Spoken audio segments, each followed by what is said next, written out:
इस समय हम मौजूद हैं संत गुरु रविदास जी के जन्मभूमि पर। इधर आप देख सकते हैं ये वही कुटिया है जहाँ पे संत गुरु रविदास जी ने जन्म लिया था, जहाँ पे उन्होंने पहली किलकारी भरी थी। और आप लोगों को आश्चर्य होगा कि आज भी संत गुरु रविदास जी के वंशज यहाँ पे मौजूद हैं, और वो दाई जो उनको पैदा करवाई थी उस दाई के वंशज भी यहाँ पे मौजूद हैं। तो आज हम आप लोगों को संत गुरु रविदास जी के जन्मभूमि का दर्शन भी करवाएंगे। साथ ही साथ वो नीम का पेड़, जिस नीम के पेड़ के नीचे बैठ के संत कबीरदास जी, संत रविदास जी करते थे, शास्त्रार्थ करते थे, भक्तों को संबोधित करते थे, वो नीम का पेड़ भी यहाँ पे मौजूद हैं। फिलहाल हम आपको मिलवाने जा रहे हैं जो संत गुरु रविदास जी के वंशज आज भी यहाँ पे मौजूद हैं, हमारे सामने हैं। मेरा नाम प्रभु प्रसाद जी। मैं जगत पिता गुरु रविदास महाराज की 21वीं पीढ़ी से हूँ जी। और यहाँ काफ़ी गुरु रविदास महाराज से के जो कुनबे के लोग हैं उनके परिवार के लोगों का यहाँ पर काफ़ी लोगों का घर है। इस संस्था में काफ़ी लोग ऐसे लोग हैं जो गुरु जी के परिवार से ही लोग हैं, और अब इतना जनसंख्या अधिक बढ़ गया है कि हर परिवार से अब एक सदस्यों को लेकर के इस जगह को, इस संस्था को एक रजिस्टर्ड संस्था बनाया गया है। और यहीं पे बैठ करके इस समय गद्दी पर मैं इस समय प्रभु प्रसाद बैठा हूं और यहाँ की देख रेख भी कर रहा हूं और आगे बढ़ा रहा हूं जी। अच्छा, आप बताएं, अभी तक बहुत से हमारे दर्शकों को ये नहीं पता है कि संत गुरु रविदास का जन्मभूमि कहाँ है। ये जो आप बता रहे हैं ये संत गुरु रविदास जी का जन्मभूमि है? जी जी जी। फिर जो सीर करहिया में है वो क्या है? गुरु रविदास महाराज की कर्म भूमि है। वो कर्म भूमि है, लेकिन अभी तक तो हमें वहीं पे बताया गया कि वो जन्मभूमि है। कारण है ना इसलिए क्योंकि इस जगह का प्रचार और प्रसार नहीं हो पाया।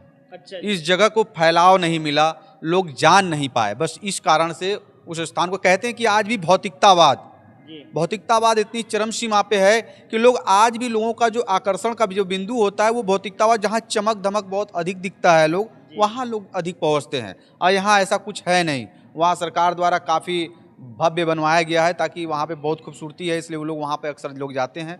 यानी आपके कहने का मतलब ये है कि जो भी श्रद्धालु संत रविदास जी के जन्मभूमि का दर्शन करने के लिए बनारस में आते हैं, उन्हें वास्तविक पता न होने के कारण वो कर्म भूमि का दर्शन करके लौट जाते हैं। जी जी।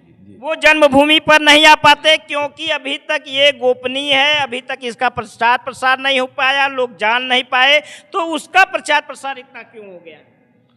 और उसका प्रचार प्रसार इसलिए भी हो गया कि वो तो मैंने आपको बताया है कि भौतिकतावाद के कारण। तो आप देख सकते हैं देश के कोने कोने से जो संत रविदास जी का महिमा सुनकर, इनका दर्शन करने के लिए, इनके जन्मभूमि का दर्शन करने के लिए लोग बनारस में आते हैं, लेकिन उनको नहीं पता कि बनारस में संत गुरु रविदास जी का जन्म स्थान कहाँ पे है। आज भी यहाँ पे उनके परिवार के लोग मौजूद हैं। हमारे सामने जो ये कुटिया देख रहे हैं यही वो स्थान है जहाँ पे संत रविदास जी जन्म लिए थे। और हमारे साथ जो भैया हैं जो संत गुरु रविदास जी के 21वीं पीढ़ी के बाद आज भी वर्तमान में यहाँ पे मौजूद हैं, जो ही पूरे परिसर का देख रेख करते हैं। लेकिन आश्चर्य की बात है, अफसोस की बात यह है कि जिस संत गुरु रविदास जी का महिमा, जिनकी ख्याति पूरे संसार में फैली हुई है, जिनका नाम सुन के, जिनकी महिमा सुन के जब लोग देश विदेश से लोग उनके जन्मभूमि का दर्शन करने के लिए बनारस में आते हैं, लेकिन उन्हें भी नहीं पता कि संत गुरु रविदास जी का जन्मभूमि कहाँ पर है। बनारस में भी बहुत से लोगों को नहीं पता कि उनका जन्मभूमि कहाँ पर है। तो आज आप लोगों को हम बता दें, दर्शन भी करवा दें कि हमारे सामने जो ये स्थान देख रहे हैं यही वो स्थान है जहाँ संत गुरु रविदास जी ने जन्म लिया। और ये स्थान सीर गोवर्धन में नहीं है। सीर गोवर्धन में जो सोने का मंदिर बना है वो उनकी कर्म भूमि है, लेकिन भौतिकता के चलते उसी मंदिर का इतना प्रचार प्रसार हो गया कि लोग कर्म भूमि को ही जन्म भूमि समझ लिए और कर्म भूमि का ही दर्शन करके लौट जाते हैं। उन्हें जन्म भूमि का दर्शन नहीं मिल पाता। जन्म भूमि पे पहुंचने का जो रास्ता है, चलिए हम रास्ता भी पूछेंगे भैया से कि जो लोग यहाँ बनारस आ रहे हैं, अगर जो वो जन्म भूमि पर दर्शन करने के लिए आ रहे हैं तो थोड़ा सहज रास्ता बताएं जिससे किसी को भटकना ना पड़े। जैसे जितने भी श्रद्धालुगण आते हैं जी ट्रेन द्वारा आते हैं जी तो ये वाराणसी जंक्शन कैंट स्टेशन से उतरने के बाद वहाँ से ऑटो पकड़ने के बाद आप लहरतारा की तरफ आएंगे, जिसकी भाड़ा भी मात्र ऑटो वाले की 10 रुपये है एक प्रति व्यक्ति का। वो लहरतारा आकर के उतर जाएंगे। वहीं पुरानी कबीर मठ जो संत कबीर साहब जी की प्राकट्य भूमि है, उन्हीं के जस्ट 300 कुल मिलाकर 500 मीटर की दूरी पर हमारे ये गुरु रविदास महाराज जी का मंडूर नगरी ये स्थान है। तो दोस्तों, अगर आप बनारस के अलावा कहीं से भी वाराणसी में आ रहे हैं तो निश्चित आप या तो बनारस स्टेशन पे उतरेंगे जो मड़ुआडीह में ही पड़ता है, या तो आप कैंट उतरेंगे। अगर जब आप बनारस के किसी भी स्टेशन पे उतरते हैं तो आप यहाँ जन्मभूमि पर आने, लहतारा में ये जन्मभूमि पड़ता है, यहाँ पर आने का मात्र 10 रुपये किराया है ऑटो वाले का। ऑटो वाले के झांसे में ना आए। और कैंट पे अगर जब उतरते हैं तो कैंट से 10 रुपया देकर लहरतारा में आ जाइए। लहरतारा में आपको मेन रोड पर ही एक बड़े से बोर्ड पर लिखा होगा संत गुरु रविदास जन्म स्थली जाने का मार्ग। अगर जो वो बोर्ड आपको नहीं दिखता तो आसपास किसी भी दुकानदार से पूछ लीजिए कि भैया लहरतारा में संत गुरु रविदास जी के जन्म स्थली पे हमें जाना है। संत गुरु रविदास जी का जन्म स्थली या संत कबीर जी का जन्म स्थली दोनों आसपास है। यहाँ पे आने के बाद आपको दोनों संतों का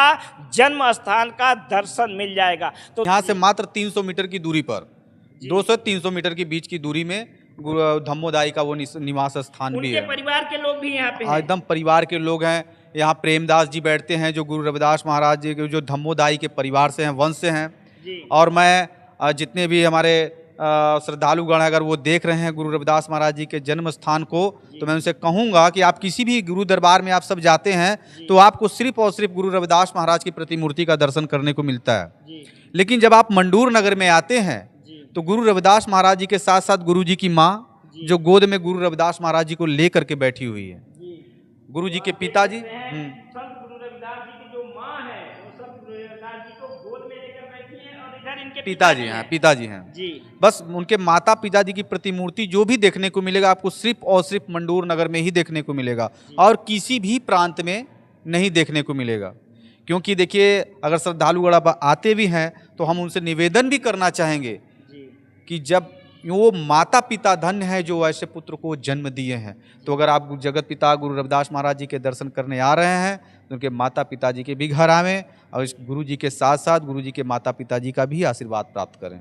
और सबसे बड़ी बात कि आप वहाँ कर्म भूमि पे जाएंगे तो वहाँ संत रविदास जी से जुड़ी आपको शायद कोई निशानी मिले या ना मिले, लेकिन यहाँ पे एक नहीं अनेकों ऐसी निशानियाँ मौजूद हैं। यहाँ पे वो परिवार भी मौजूद हैं जो उनके साथ जो यहाँ पे जो जिस दाई ने उनका जन्म कराया वो भी यहाँ पे परिवार मौजूद हैं।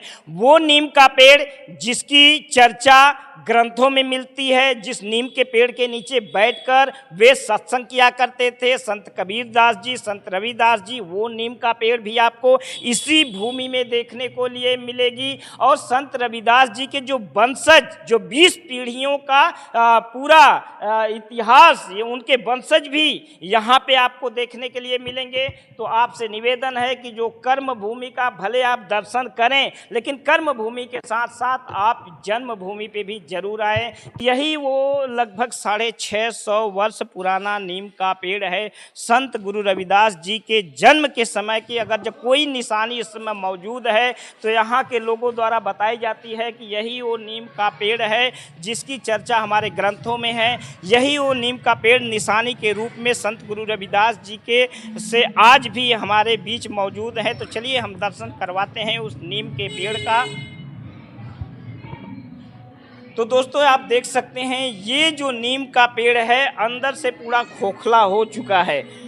और ये नीम का पेड़ बताया जा सकता है कि 650 वर्ष से भी ज़्यादा पुराना है, क्योंकि संत गुरु रविदास जी जो थे वो इसी नीम के पेड़ के नीचे बैठ करके सत्संग किया करते थे।